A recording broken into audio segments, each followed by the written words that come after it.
إن الحمد لله نحمده ونستعينه ونستهديه ونستغفره ونعوذ بالله من شرور أنفسنا ومن سيئات أعمالنا من يهده الله فلا مضل له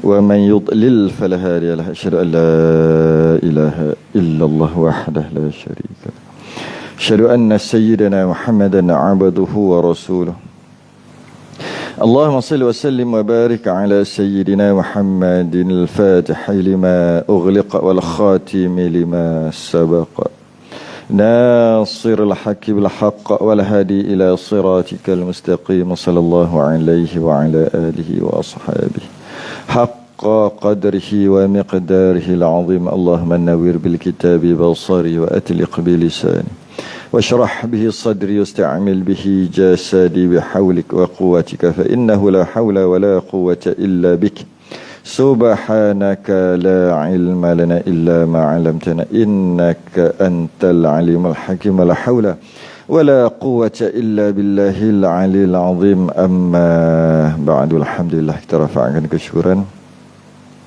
kita sambung kitab Natul Musalli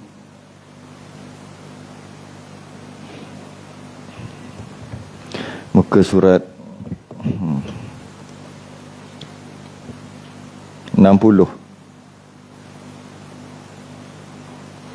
Rumi Jawi 15 60 Rumi Jawi 15 قال المؤلف رحمه الله تعالى ونفعنا وإياكم بعلومه في الدارين آمين رب العالمين. Dan sayugianya, sepatutnya, semoleknya, dan sayugianya, sepatutnya, semoleknya itu sayugia.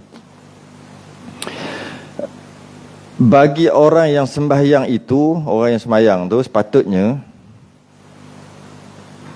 mengetahui akan yang ia hendak perbuat. Dia sepatutnya dia kena tahulah apa yang dia nak buat.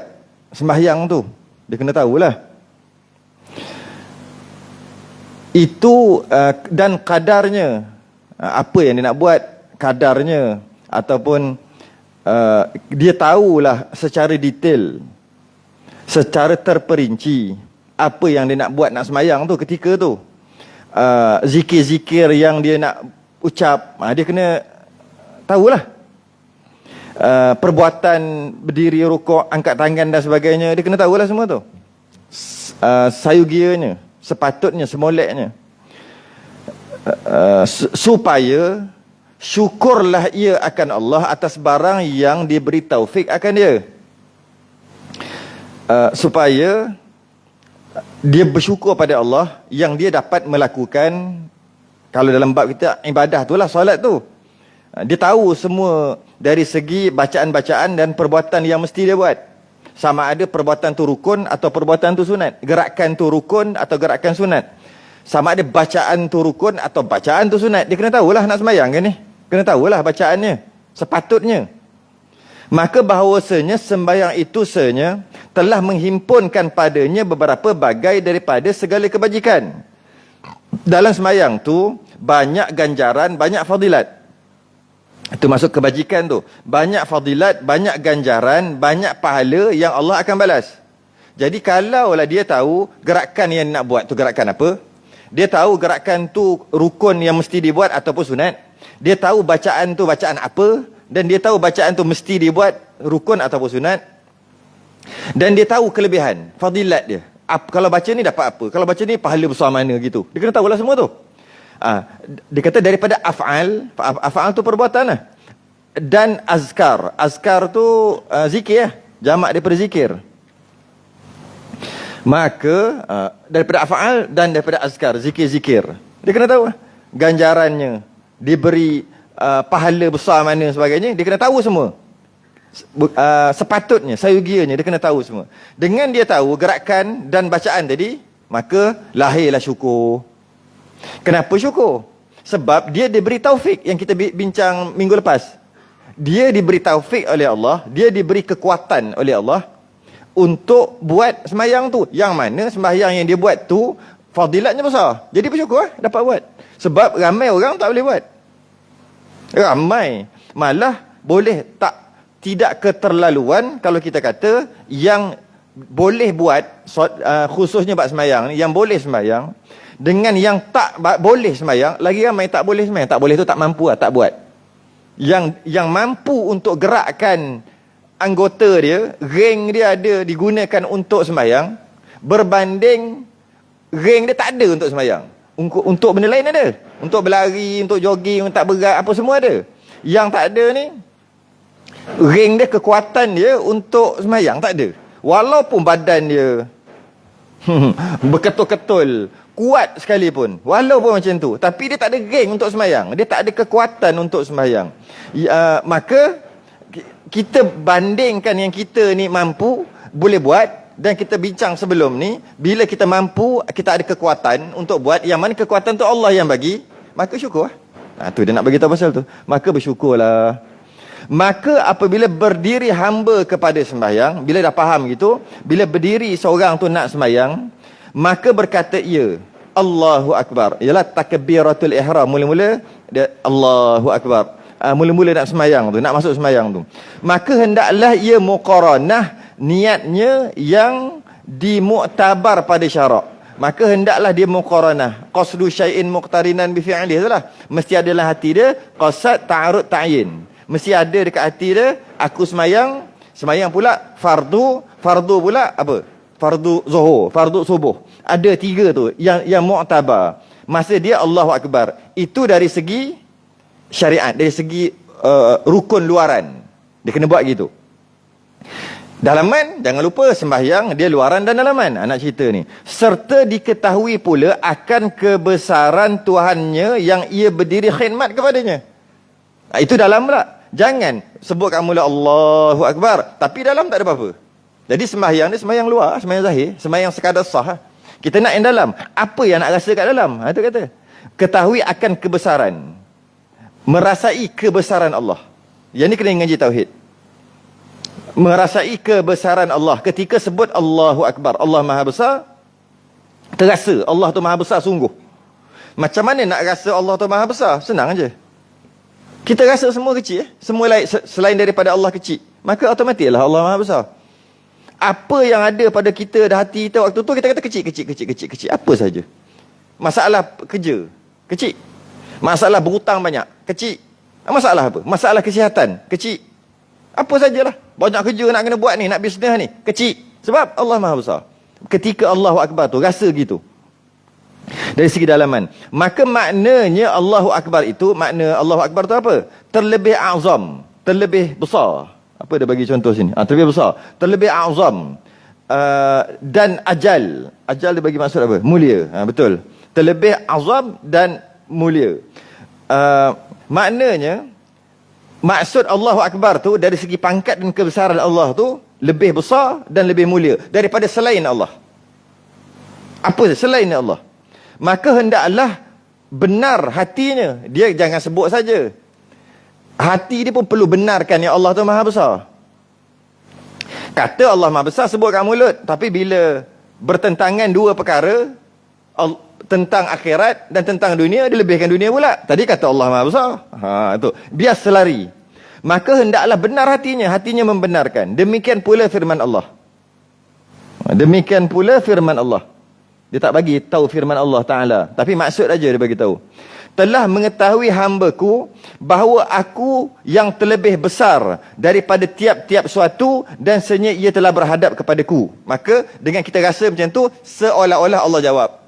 Hamba Aku telah nak menyembah Aku, nak sembahyang ni, maka dia telah menganggap Aku ni lebih besar daripada yang lain. Semua dunia, semua kecil, dia anggap Aku yang besar. Sebab tu dia sembahyang.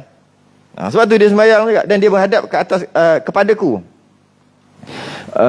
Maka apabila mengangkat dua tangannya kepada dua telinganya, kan nak sembahyang kan mula-mula Allah angkat tangan pula. Sebut kat mulut Allah Maha Besar, yang lain kecil. Angkat tangan pula Allahu Akbar kepada kedua telinganya. Maksud ginilah. Ginilah lebih kurang. Tak semestinya kena. Kena ke tak kena tak kisah sebenarnya. Gini. Okay? Mengisyaratkan ia. Kenapa angkat tangan ni? Memanglah sunat. Sunat tu fiqahnya, syariatnya. Kita nak tahu hikmahnya. Nak rasa, biar sembahyang tu rasa. Jangan sembahyang tu buat. Kalau buat, semua orang boleh buat sembahyang. Nak buat dan rasa. Nak rasa ni yang kena faham ni. Masa angkat tangan tu, dia kata, kedai kedua telinganya, mengisyarat ia, maksud dia adalah, isyarat ia adalah melepaskan daripada tiap-tiap ma'bud. Dia bagi terjemah apa? Dia tak bagi terjemahan. Melepaskan daripada tiap-tiap ma'bud. Ma'bud tu yang disembah. Mengisyaratkan melepaskan daripada tiap-tiap ma'bud yang disembah, yang lain selain pada Allah. Maksud angkat tangan tu, aku tak sembah apa, aku sembah Allah je. Tu maksud angkat tangan tu. Dan dia kata isyarat melepaskan tu maksud apa? Melepaskan. Isyarat melepaskan. Bahasa dulu. Bahasa sekarang untuk mudah faham, surrender. Ataupun menyerah. Menyerah kalah. Simbolik menyerah kalah kepada Allah. Kan macam orang nak tembak. Jangan tembak. Angkat tangan. Angkat tangan. Asal angkat tangan. Jangan bergerak. Angkat kaki baru kena. Tak boleh lari lah. Tapi kenapa? Jangan bergerak, angkat tangan. Kalau kata nak kalah je, gaduh, tumbuk, terajang apa semua, memang dah kalah lah. Angkat tangan. Kalau wrestling pun angkat tangan tak? Kalah tak? Ke macam mana? Angkat tangan dah cukup, stop. Kenapa angkat tangan? Angkat tangan ni sebagai isyarat ataupun simbolik menyerah diri. Dalam masalah sembahyang ni, menyerah diri kepada siapa? Kepada Allah lah. Dalam masalah dunia, menyerah diri kepada orang tu lah, polis ke apa. Surrender, menyerah kalah. Sebab tu dia punya simbolik. Ataupun dipanggil melepaskan daripada tiap-tiap ma'bud. Aku tak sembah lain dah, aku surrender Allah aja Tuhan aku. Tu. Dan setengah ulama angkat tangan tu maksud menolak. Kedudukan tangan ni maksud tolak ni. Allah, tolak. Tolak macam tolak. Tolak apa? Tolak selain daripada Allah. Masih Allah. Tolak. Ada dua maksud lah. Yang pertama, surrender. Yang kedua, tolak. Kita tolak. Oh, tak nak kan? Kalau orang kata, makan. Tak nak. Asal angkat tangan? Tolak. Tak nak. Boleh juga faham gitu. Boleh juga faham. Asal angkat tangan? Ngaku kalah. Boleh juga. Jadi itulah maksud Allahu Akbar ketika kita angkat tangan tu, surrender dengan Allah. Surrender. Kemudian apabila membaca Subhanakallahumma, ya ke? Tak, kita baca gitu ke? Allahu Akbar, Subhanakallahumma wa tabarakasmuk wa ta'ala jadduk la ilaha ghairuk. Kita baca gitu ke? Tak. Habis tu apa? Doa iftitah dia ada banyak. Saya ingat ada 8, 9, 10 gitu. Riwayat. Yang kita pilih, yang kita dok baca tu lah. Ada dua yang kita pilih. Doa iftitah. Allahu Akbar kabira, walhamdulillahi kathira, subhanallah berkata wasilah. Itu satu doa iftitah. Dan kita gabungkan dengan riwayat yang kedua, wajah tu sampai habis.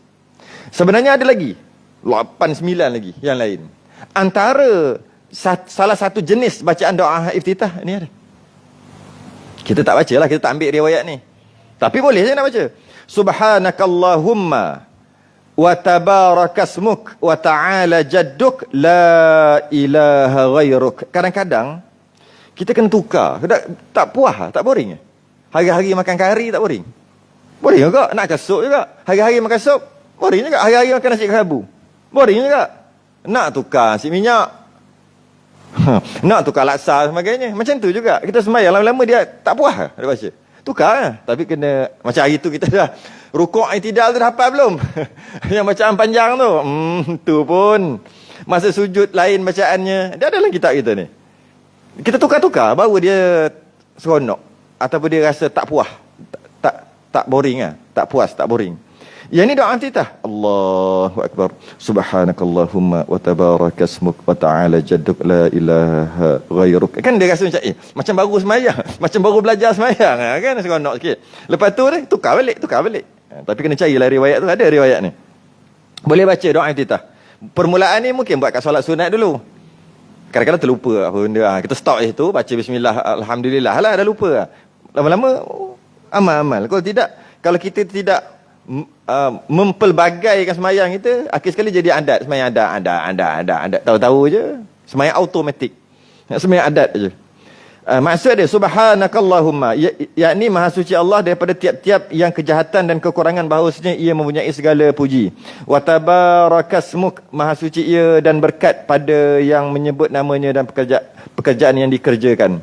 Wa ta'ala jadduk, maha tinggi qadar engkau Tuhanku dan maha besar engkau. La ilaha ghairuk, tiada yang menjadikan dan yang memberi rezeki dan yang sembah yang lain daripada engkau, tiada yang dahulu dan yang kemudian. Ini bacaan maksud dia lah. Ataupun kalau kita baca doa iftitah kita lah, yang biasa. Maka apabila membaca a'udzu billahi minasyaitonir rajim, yakni maksudnya aku pohon di kau bahawa engkau lindungkan dan engkau peliharakan daku daripada fitnah syaitan yang kena rejam, yakni kena kutuk. Masa baca a'udzubillah tu kena faham lah. Mungkin kita tak perlu faham satu-satu. A'udzu, aku berlindung. Ataupun aku pohon, ya Allah lindungkan aku. A'udzu billah. Tak perlu macam tu pun tak apa. Kalau macam tu pun tak apa. Habis tu macam mana? A'udzu billahi minasyaitonir rajim. Kita rasa, ya Allah lindungkan aku daripada syaitan yang direjam, yang kena kutuk. Syaitan yang kena rejam. Pernah terfikir tak? Syaitanir rajim. Rajim tu bahasa Arab. Jadi Melayu kan pelat, jadi rejam. Cuma pernah terfikir tak? Rejam kita tu apa? Rejam Melayu. Ini lah, kan? Ini, yelah, kelepar batu tu rejam Melayu. Ini bukan rejam Melayu. Rajim. Syaitanir rajim. Syaitan yang kena rejam. Rejam ni ialah Melayunya maksud tu lah. Ni setan sentiasa kena baling batu. Siapa baling ni?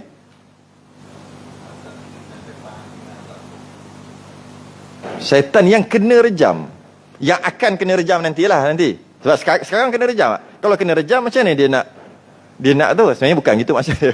Boleh lah. Maksud dia syaitan yang kena rejam, maksudnya rejam tu maksudnya, ataupun rajim tu maksudnya jauh daripada rahmat Allah. Itu maksud rajim, yang akhir sekali ditukar kepada rejam. Jadi kita ingat syaitan ni kena rejam dengan maksud rejam tu. Bukan. Rejam tu mungkin dekat dalam neraka nanti dia kena lah. Tapi maksud syaitan yang kena rejam adalah syaitan, bila sebut syaitan yang jauh daripada rahmat Allah. Boleh juga, sama. Rajim, betul lah. Sama daripada rejam tu, daripada rajim tu. Tapi dah jadi pelat, rejim, R-E-G-I-M. Itu lah, kita pakai bahasa Arab aja. Tapi masalah kita, maksudnya kita tak letak maksud asal. Itu problem kita. Kita ambil perkataan tu, maksud dia, kita ambil maksud lain. Itu jadi, kalau salah faham, tu bahasa Melayu senang salah faham. Sebab dia sama dengan istilah Arab, tapi maksud beza. Itu yang problem tu. Betul lah, rejim. Maksudnya, jauh daripada rahmat Allah.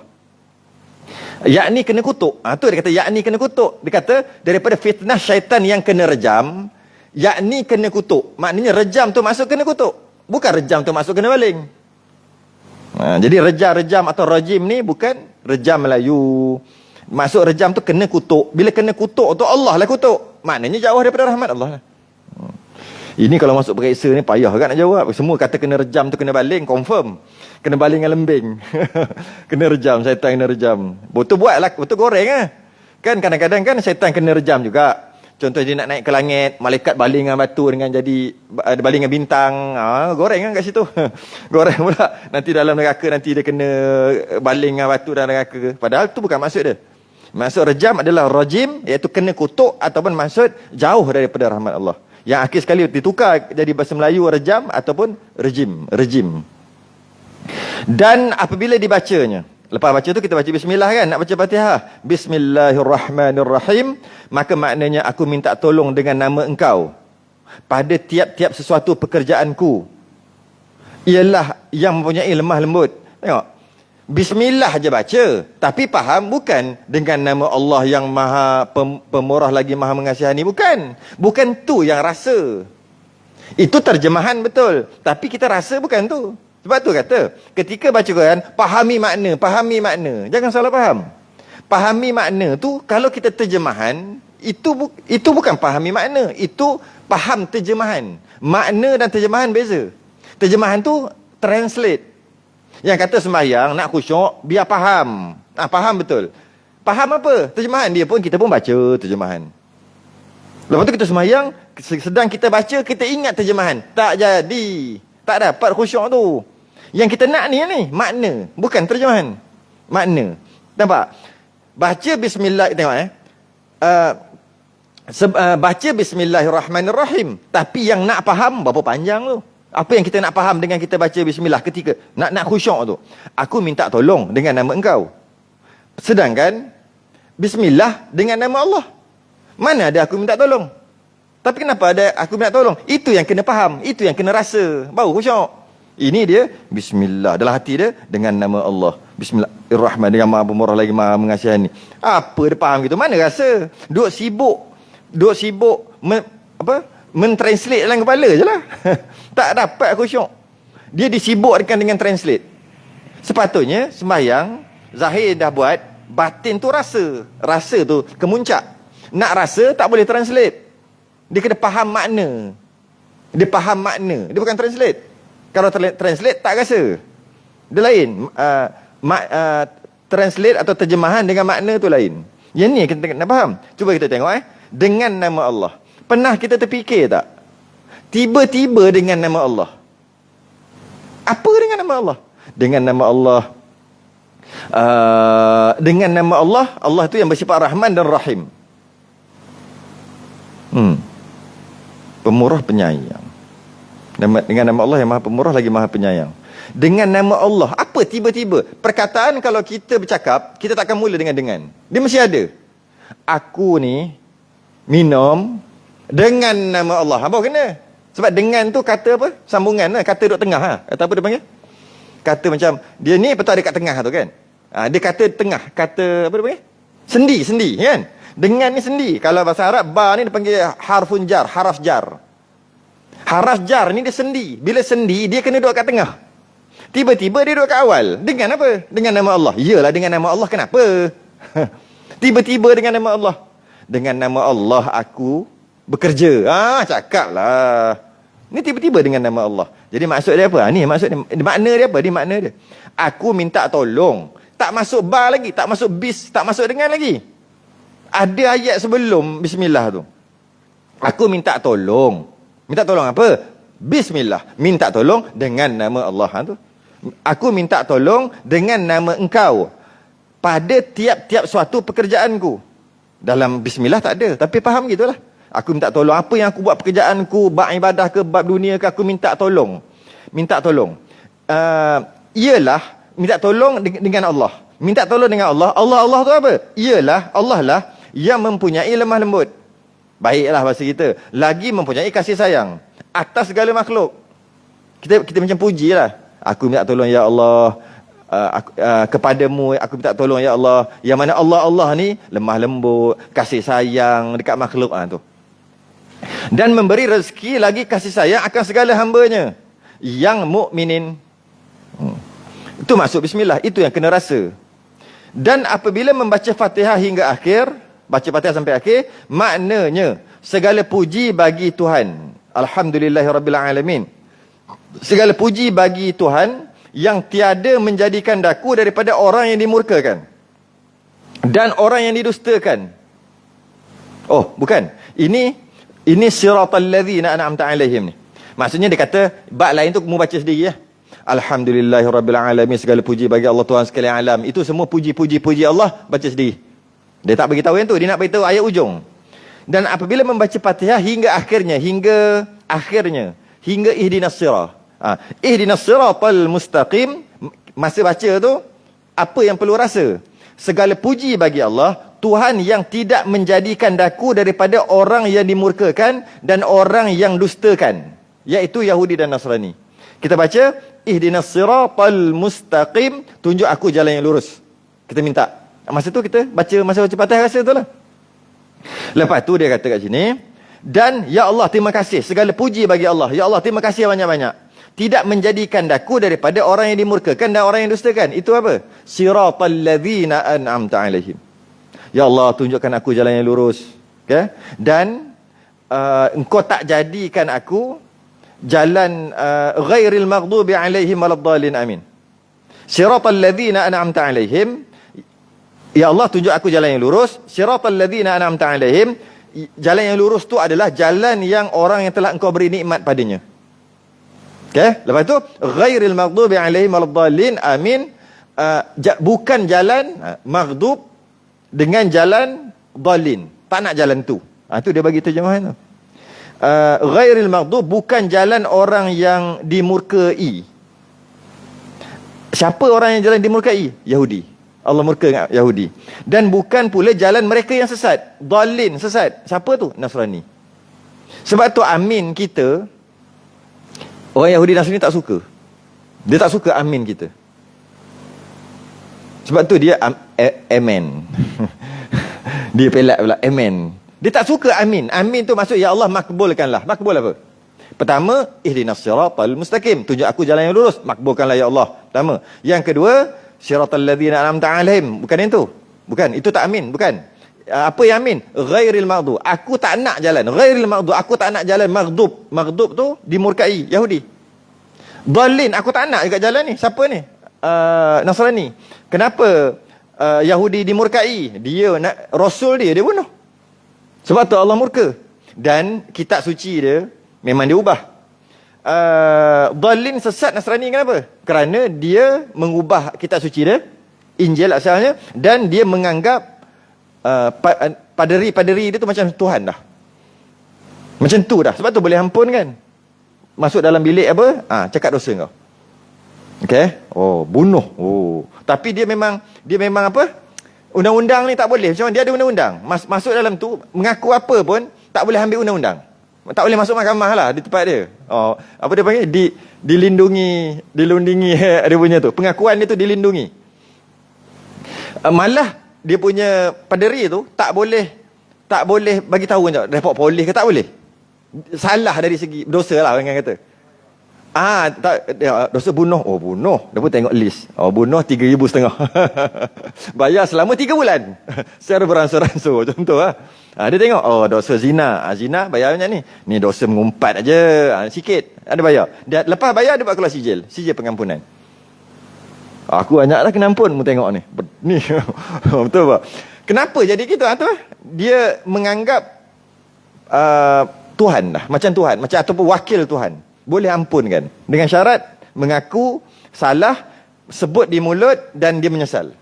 Maka dan dia bayar untuk penghapusan dosa. Kalau kita boleh sonok orang kaya macam ahli syurga, confirm orang kaya. Duit berlambak. bayar, buat dosa bayar. Tu maghdub Yahudi. Lepas tu kita pun amin. Maknanya, ya Allah, aku tak nak jadi macam Yahudi Nasrani. Sebab tu dia tak suka amin kita. Dia tak suka amin kita tu. Sebab kita tak nak jadi macam dia. Dia nak suruh jadi macam dia. Tapi kita tak nak jadi macam dia. Tu dia tak suka amin tu. Amin, dia tak suka. Dan apabila membaca tetapi jadikan aku di atas jalan anbiya dan syuhada dan siddiqin. Ini siratal ladzina an'amta alaihim. Kan? Siratal ladzina an'amta alaihim, jalan orang-orang yang telah engkau beri nikmat. Cuba kita tengok Fatihah. Ihdinas siratal mustaqim, ya Allah. Mula-mula kita puji Allah, alhamdulillah rabbil alamin arrahmanir rahim maliki yaumiddin iyyaka na'budu wa iyyaka nasta'in. Itu semua puji Allah. Puji kan. Masuk ihdinas siratal mustaqim, tunjukkan aku jalan yang lurus. Soalannya, jalan yang lurus tu apa? Nak jalan yang lurus. Jalan lurus tu yang macam mana yang kita nak? Ayat seterusnya, siratal ladzina an'amta alaihim. Jalan yang lurus yang aku nak ni ya Allah adalah jalan yang mana jalan orang dulu-dulu engkau dah bagi nikmat pada dia. Dulu-dulu. Okey. Lepas tu berhenti kat situ je ayat tu. Iyalah, jalan dulu-dulu, orang dulu-dulu yang Allah telah bagi nikmat, jalan macam mana? Tak ada jawapan dalam Fatihah. Dia cuma jalan orang dulu-dulu, ya Allah engkau telah bagi nikmat, aku nak macam mereka. Macam mana macam mereka? Tak ada jawapan kat situ. Lepas tu ghairil maghdubi alaihim, itu pula yang kita tak nak. Dan aku tak nak macam Yahudi Nasrani, itu yang tak nak. Yang jalan yang engkau telah beri orang-orang dulu-dulu nikmat tu, jalan apa? Jawapan dia dekat ni, jadikan daku di atas jalan anbiya, syuhada dan siddiqin. Tak ada pun dalam Fatihah perkataan-perkataan anbiya ke syuhada ke. Jawapan dia dekat surah An-Nisa ayat 69. Wa may yuti'illaha war rasul, sesiapa yang mentaati Allah dan Rasul, faulaika ma'alladzi, dan mereka akan bersama-sama dengan orang yang an'amallahu alaihim. Lain sikit bunyinya. An'amallahu alaihim. Dan dia, bila orang yang ikut Allah dan Rasul, dia akan bersama dengan orang-orang an'amallahu alaihim, bersama orang-orang yang telah dapat nikmat. Ini yang telah dapat nikmat ni, ini yang kata siratal ladzina an'amta alaihim ni. Orang yang telah dapat nikmat tu mana? Jawapan dia dekat situ. An'amallahu alaihim minan nabiyyin was-siddiqin wasyuhada was-salihin wa hasuna ulaika rafiqa. Itulah maksudnya. Jadi kita nak minta kita duduk sama-sama jalan dengan para nabi, para siddiq, para syuhada, para orang soleh, salihin. Kita minta yang tu. Wa hasuna ulaika rafiqa. Mereka itu adalah sebaik-baik teman. Mereka tu adalah sebaik-baik teman. Jadi jawapan siratal ladzina an'amta alaihim, jawabnya dekat surah An-Nisa ayat 69. Okey.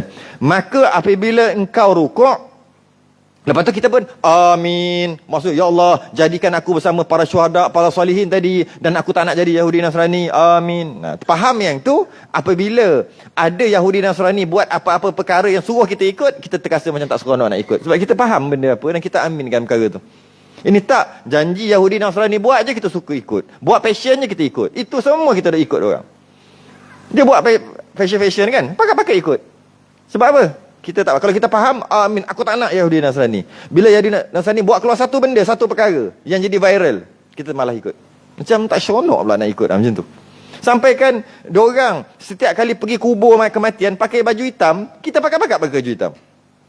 Taklah salah, taklah berdosa masuk neraka. Cuma alahai, benda macam tu pun kau nak ikut, kenapa? Pakai baju hijau lah. Kau baju lain lah. Asal pakai baju hitam? Nak ikut sampai sekecil-kecil. Betul Nabi kata sampai masuk lubang biawak. Tengok ada lubang. Kecil lubang biawak ni. Orang Yahudi Nasrani dia masuk lubang tu. Kita ikut, Nabi kata. Semua akan ikut. Bodohnya. Taklah berdosa. Kalau yang berdosa lah. Ini tak berdosa pun. Dia pergi pakai payung hitam, pakai kot hitam. Kalau perempuan pakai baju hitam dia, semua hitam, spek mata hitam, semua pergi ke dia punya tempat perkuburan itulah. Kubur dia lah kita kata tu. Pergi tu, duduk sedih-sedih, seorang cakap tu kan, itu kan. Kalau semua hitam. Tak apalah, dia orang memang ada syariat pula. Dia orang memang ada macam tu dekat agama dia orang. Kita pakai je lah apa yang kita pakai. Bukan tak boleh pakai. Kita pergi ikut. Cuba bayang. Nak balik rumah, kenapa nak balik rumah? Nak tukar baju hitam. Kalau dah pakai baju hitam, pergi je lah. Kenapa pakai tu, dia pakai spek ni? Oh, hitam lah. Dia jadi nak ikut juga. Tak dosa ikut. Sebab kita bukan nak ikut orang Yahudi. Kita cuma nampak macam okey nampak gempak lah. Macam tu je. Cuma tu lah. Sampai kita ikut. Jadi sedangkan kalau surah Fatihah tadi, kita tak nak ikut. Kalau kita faham gitu, kita malah pakai. Malah kalau kita pakai baju hitam, kita balik tukar baju lain. Tak naknya ikut. Walaupun tak berdosa. Macam tu lah kot. Tak nak kalau. Nabi kalau ada sama je dengan orang Yahudi Nasrani, terus Nabi ubah. Walaupun tak berdosa. Yahudi, janggut. Apa? Misai apa? Nabi, misai, trim, janggut simpan. Ni mesti nak tukar, nak lain. Tak nak, kalau boleh tak nak sama. Yahudi pakai kepiah kecil. Kepiah ada lepeh. Kita Nabi tukar jadi lain sikit. Macam tu lah. Mesti nak tukar, tak nak sama. Diorang puasa hari Ashura. Hari Ashura diorang puasa juga. Nabi tambah hari Ashura, hari Tasu'a, tambah 2-3 hari lagi. Nabi kata, kita lagi berhak untuk puasa. Kerana kita puasa lebih, tak nak sama.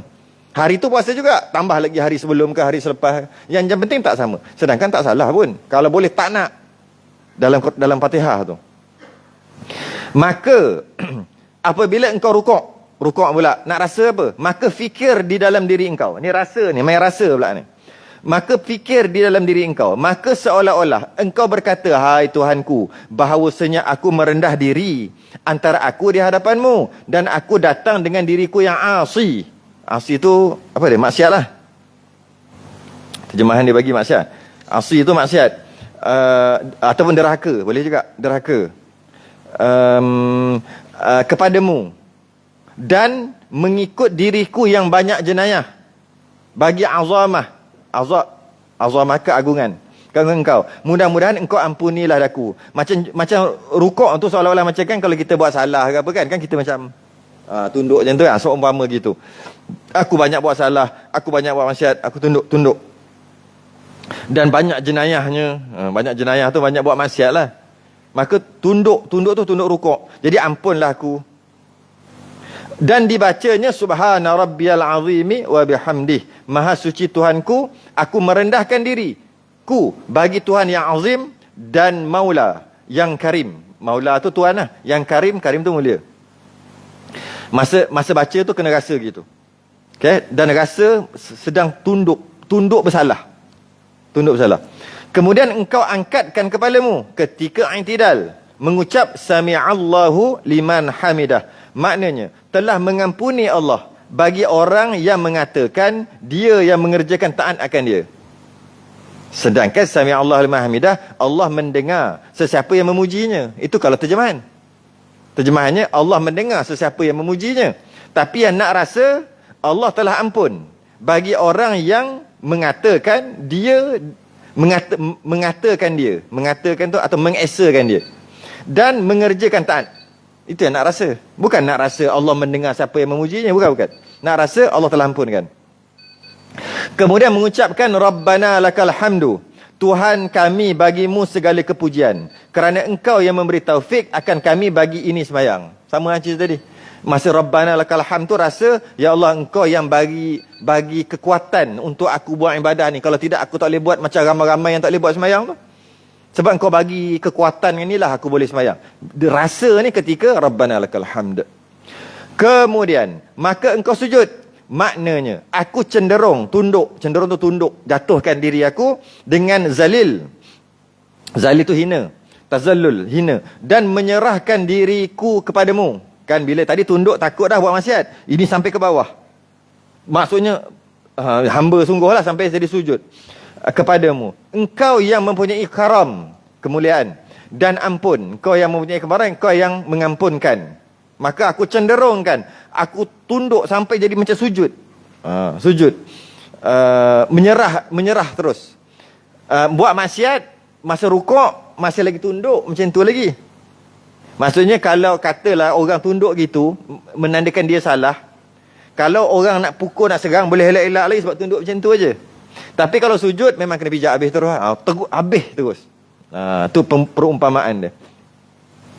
Apabila engkau duduk antara dua sujud mengucap Rabbighfirli warhamni warzuqni wajburni wa'afini wa'fani. Dia ada beberapa tukaran kan yang dia bincang sebelum ni.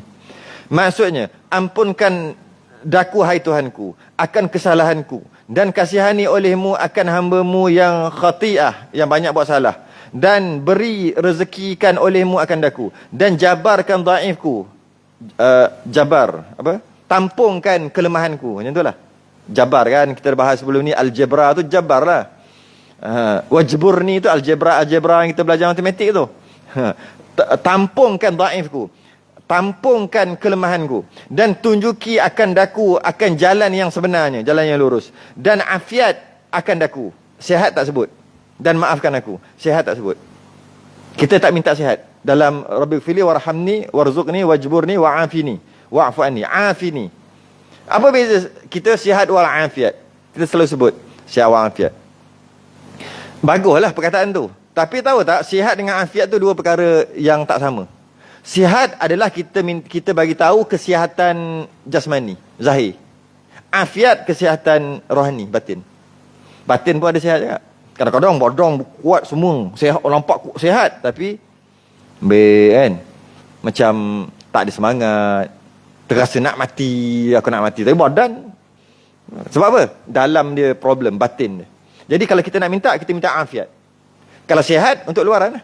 Jadi dekat sini, wa'afini. Bukan sihat badan, sihat rohani, sihat batin. Minta. Biar dalam tu kuat. Kadang-kadang luar dia tak kuat pun nampak. Sekeping kan. Tapi kalau dia tentang agama, tentang Islam, dia jadi macam, macam tu. Yang ni badan besar. Orang cerita orang kutuk agama dia. Alah, kita dia baik pula. Dia baik. Macam ni dia boleh kuat? Dan nampak jalan gigi-gigi nampak sekeping tu kau tiup tumbang. Nak bagi tahu luaran tak kuat, tapi kau sentuh agama aku tiba jadi kuat. Mana mari tu? Dalam. Afiat dalam, kekuatan dalam dia kuat. Tapi luar dia tak kuat. Yang terbaik luar dalam lah kuat. Sebab tu kata, apa khabar? Sihat walafiat, tapi itulah rasa. Tu bukan sihat walafiat, tu sihat aja, tak afiat. Sebab apa sekarang ni rasa macam taklah, aduh, lemah semangat lah sikit. Itu dia panggil sihat, tak afiat. Jadi tolonglah aku minta ke Allah supaya doakan aku supaya afiat. Satu je tu. Apa khabar? Sihat walafiat, tapi itulah ada sakit kanser. Itu bukan sihat walafiat. Itu afiat aja. Dalam kuat, nak hidup lagi kuat dalam. Cuma tak sihat. Itu sihat walafiat. Sihat kesihatan luaran, afiat kesihatan dalaman. Dan diminta kat sini wa'afini, kesihatan dalaman. Maka apabila engkau duduk tasyahud dan membaca tahiyat, maka engkau baca at-tahiyatul mubarakatus salawatut tayyibatu lillah. Kekal kerajaan selamanya bagi Allah yang mempunyai sembahyang yang 5 waktu. Allah yang suruh sembahyang 5 waktu tadi, kekallah kerajaan Allah itu. Tiada sayugia, tidak boleh bahawa disembahyangkan melainkannya. Tak boleh sembahyang melainkan kerana Allah. Assalamualaikum ayuhan nabiyyu wa rahmatullahi wa barakatuh. Sejahtera atasmu ya Rasulullah. Nampak? Assalamualaikum. Ka tu macam ada kat depan. Assalamualaikum tu seolah-olah ada kat depan kau. Sejahtera atasmu ya Rasulullah, seolah-olah rasa ada Nabi dekat situ. Seperti engkau sampaikan suruhan Tuhan engkau dan engkau nasihatkan bagi umat engkau. Sejahteralah sebab engkau yang sampaikan suruhan Tuhanmu. Daripada wahyu bagi tahu kat kita, kita dapat Islam, kita dapat iman. Engkau yang sampaikan. Dan engkau nasihatkan bagi umat engkau. Engkau yang banyak nasihat kami ni. Wa rahmatullah, dan rahmat Allah. Dan ridwan dan keredaan Allah bagimu. Sebab tolong bagi tahu kat kita. Macam saya sebut sebelum ni lah, Nabi kalau tak sampaikan dekat kita, kita ni mungkin keturunan tok nenek kita dulu, daripada sekarang kita duk sembah pokok lagi. Kita duk sembah semangat. Kita duk sembah nyawa lagi. Nyawa atau semangat. Sembah tok nenek dulu. Itulah agama asal tanah Melayu dulu, sebelum datangnya Islam.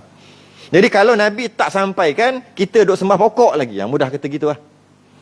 Pakai telanjang, lepas tu pakai apa benda dekat kain tu, bulu-bulu gitu, pakai tutup sikit, tutup sikit, tutup sikit. Duk pakai gitu lagi kita. Islam datang, maka kita jadi bertamadun dengan Islam datang ke tanah Melayu. Islam boleh datang dengan Nabi menyampaikan.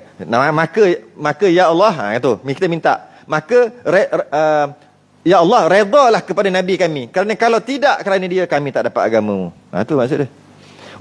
Bagimu wajib dan berkat atasmu dan atas ahlimu. Bukan terima kasih kat dia je, keluarga dia je kita terima kasih sekali. Yakni bagi segala isi rumahmu, ahli bait salah.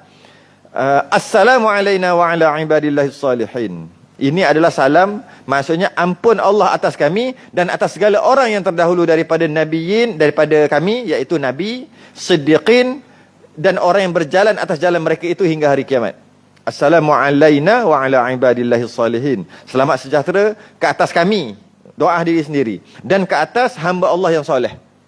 Ini adalah salam kedua. Salam pertama, Assalamualaikum.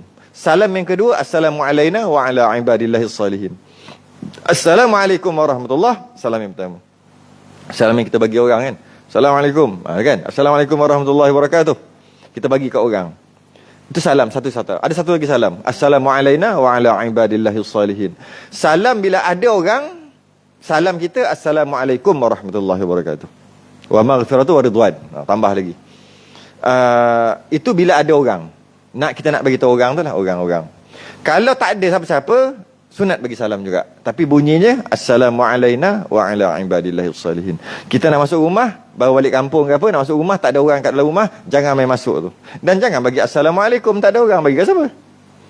Habis tu macam mana masuk tu rumah tu? Assalamu alayna wa ala ibadillahis salihin. Bunyi kat mulut bila tak ada orang. Masuk rumah tak ada orang. Kalau ada jin ke apa duduk situ ke, dia akan tak apa. Orang Islam nak masuk, keluar, jom kita keluar dulu. Macam tu lah. Asyhadu an la ilaha illallah. Tiada ma'bud yang disembah dengan sebenar-benar dalam langit dan bumi yang lainnya ialah Tuhan yang wahdaniyah. Oh, tu maksudnya. Kalau kita terjemahnya, asyhadu an la ilaha illallah. Aku naik saksi bahawasanya tidak ada Tuhan melainkan Allah. Itu terjemahan. Kita bukan nak fahamin tu. Kita nak faham macam mana? Tiada ma'bud yang disembah. Tak ada Tuhan yang disembah. Dengan sebenar-benar. Yang sembah orang kafir tu semua yang tak benar. Bukan kat situ je, langit dan bumi. Melainkan Tuhan yang wahdaniyah. Tuhan yang esa. Wa asyhadu anna Muhammadan abduhu wa rasuluh. Lain sikit tak? Dia ada dua bacaan. Ketika tahiyat, asyhadu an la ilaha illallah wa asyhadu anna Muhammadar Rasulullah. Itu yang kita baca, riwayat Ibnu Abbas. Itu yang kita baca. Ada bacaan riwayat Ibnu Umar dan beberapa riwayat lain, asyhadu an la ilaha illallah wa asyhadu anna Muhammadan abduhu wa rasuluh. Dia lain sikit. Biasanya orang Pakistan baca ni masa tahiyat. Kita dengar, dia baca. Lain sikit. Wa asyhadu anna Muhammadan abduhu wa rasuluh. Ialah khatimun, kesudahan, nabiyyin, para nabi, dan mursalin, para rasul, dan safiyah, pilihan, rabbil alamin, Allah pilih nabi kita, dan pilihan daripada segala makhluk yang paling afdal lah. Kemudian selawat atas Nabi SAW. Lepas tu selawat lah. Lepas tahiyat, habis tahiyat tu selawat kan. Lepas selawat, kemudian maka meminta doa bagi dirimu dan bagi segala mukminin dan mukminat.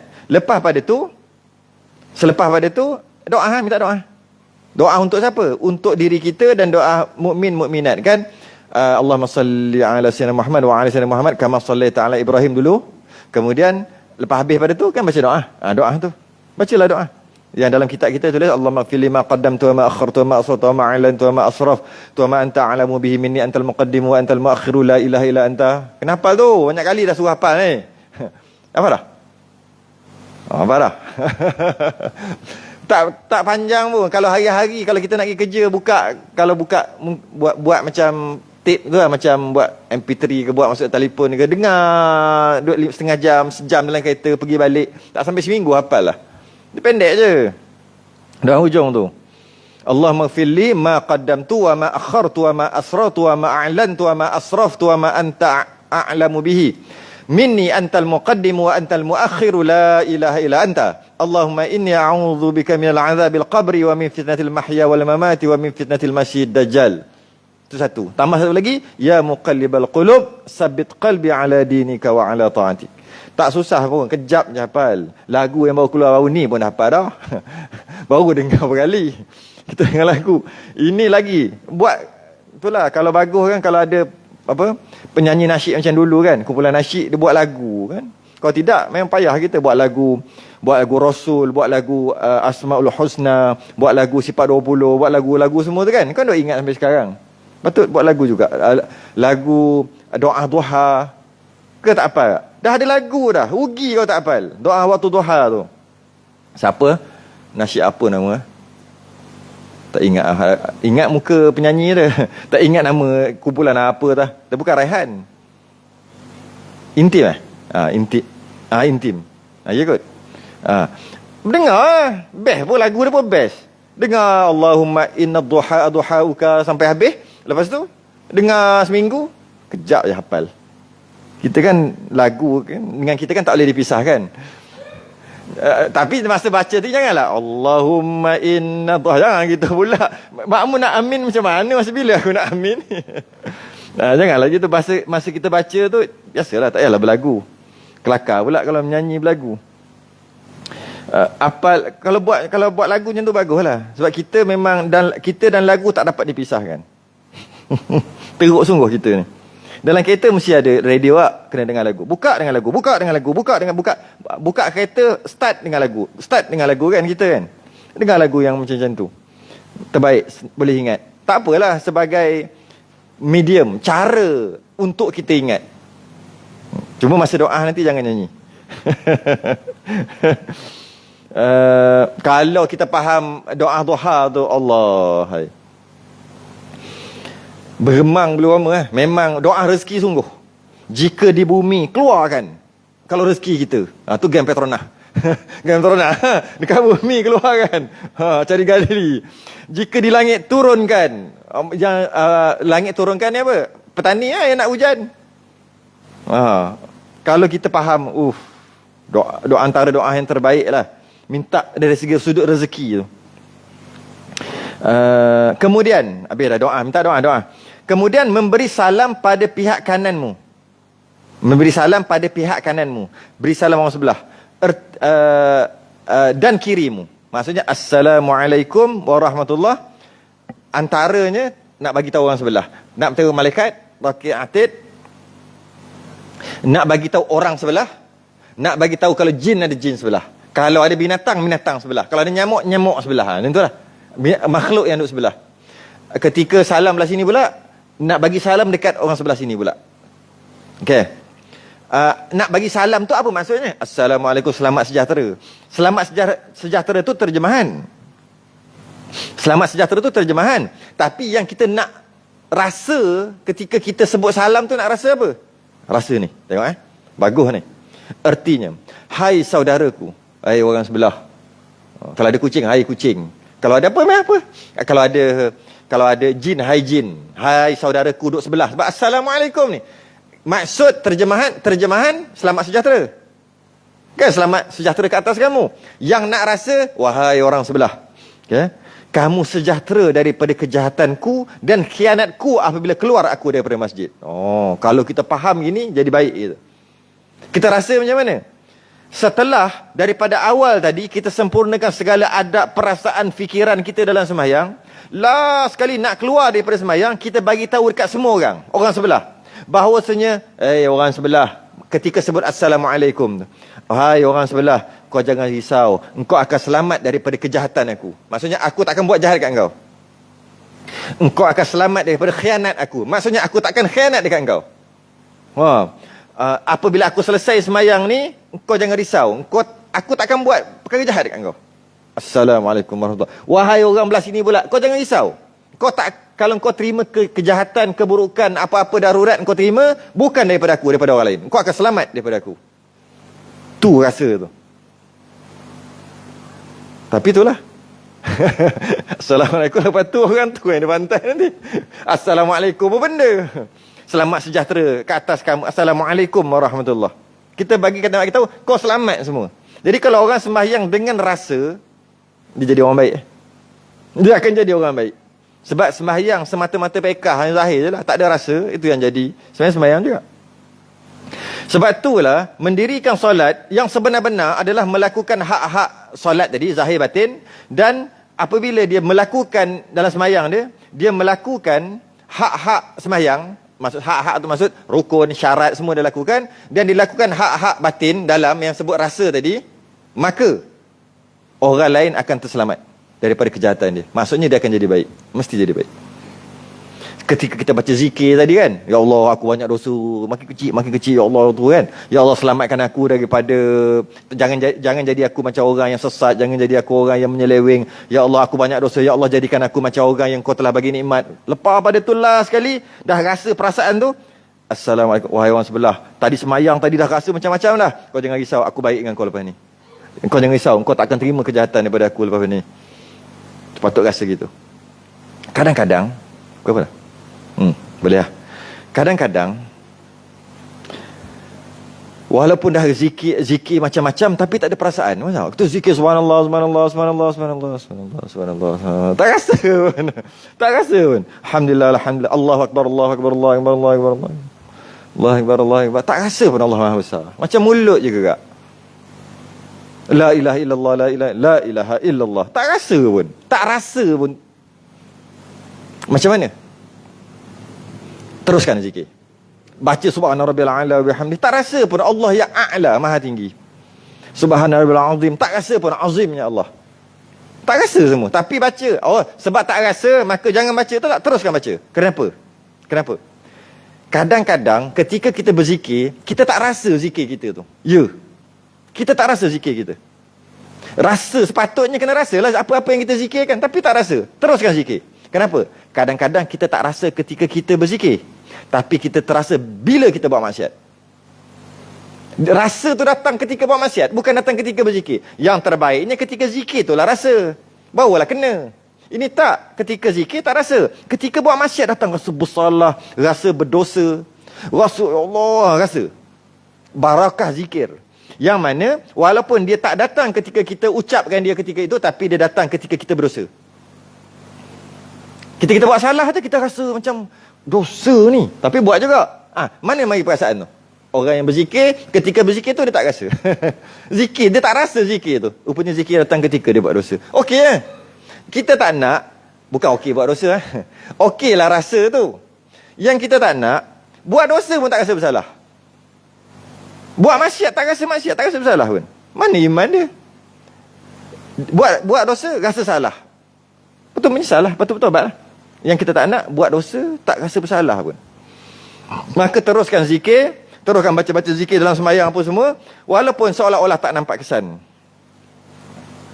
Seolah-olah tak nampak kesan. Teruskan berzikir, kerana bila kita buat maksiat nanti datang rasa bersalah, rasa berdosa, lepas tu hilang, lepas tu buat dosa pula. Itu manusia kan. Lepas tu rasa balik, lepas tu buat dosa lagi, rasa balik dosa, rasa bersalah, lepas tu buat lagi, lepas tu taubat, lepas tu rasa bersalah. Tak apa, teruskan sampai mati lah. Yang tak nak buat dosa, salah mana ada, itu tak mau. Itu yang kita tak nak. Habis kita berhenti, kita masuk baru punya pula. Baru sikit apa dia? Karomah. Keramat bagi orang yang sembahyang. Orang sembahyang pun ada karomah. Riwayat daripada Hasan Basri. Berhenti kat situ. Tangguh dulu. Setelah yang tasbih kafarah dan surat subhanakallah wa hamdika. Assalamualaikum warahmatullahi wabarakatuh.